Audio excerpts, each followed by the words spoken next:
पाकिस्तान के कब्जे वाले कश्मीर पीओके में इन दिनों अशांति का माहौल है। दरअसल यहाँ के लोगों ने अपने अधिकार की मांग की पूर्ति के लिए विरोध प्रदर्शन कर रहे थे, जिसे दबाने के लिए अधिकारी बड़े पैमाने पर कार्रवाई पर उतर आए, जिससे बिजली पानी की मांग के लिए चल रहा प्रदर्शन अपनी आजादी की मांग के साथ भारत में खुद को मिलाने की मांग करने लगा। शनिवार को हुई झड़पों के दौरान एक पुलिस अधिकारी की मौत हो गई और 90 अन्य लोग घायल हो गए। महंगाई, हाई टैक्सेशन और बिजली की कमी के खिलाफ शुरू हुआ विरोध प्रदर्शन पीओके में अधिकारों और स्वतंत्रता के लिए एक आंदोलन में बदल गया है। प्रदर्शनकारी लगातार आजादी के नारे लगा रहे हैं। मुजफ्फराबाद और अन्य जिलों में पुलिस और सुरक्षा एजेंसियों के साथ लोगों की झड़पें हुई।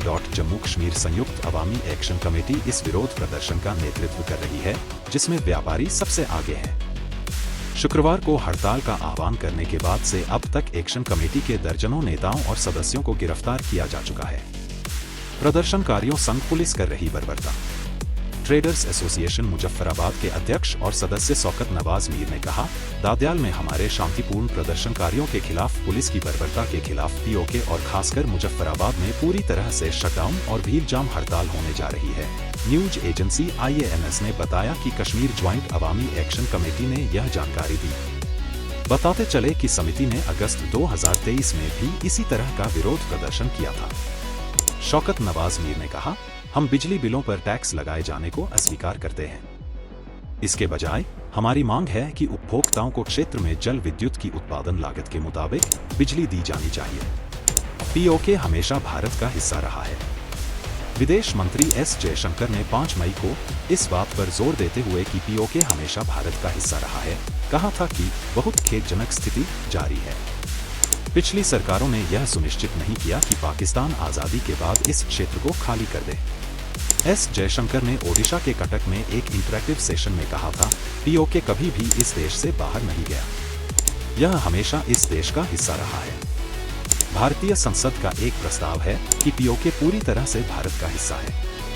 अब अन्य लोगों को नियंत्रण कैसे मिला?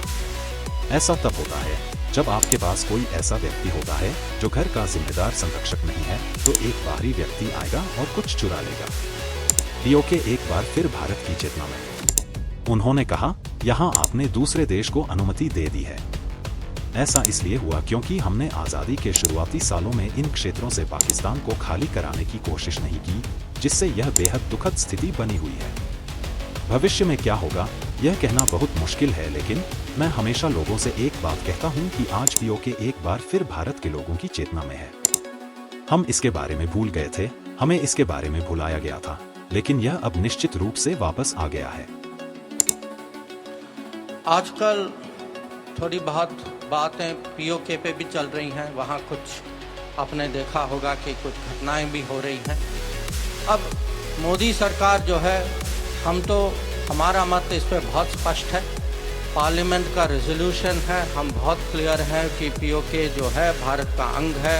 It is part of India, it was always part of India, it will be part of India. और हमारा ये ज़रूर इरादा है कि एक दिन हम पीओके को जो है वहाँ का इलीगल ऑक्यूपेशन जो है उसको हम ख़त्म करेंगे और पीओके जो है भारत के साथ वापस जुड़ जाएगा। अब इस पे आप देखते हैं कि विपक्ष का जो सोच जो है वो बिल्कुल विपरीत दिशा में है।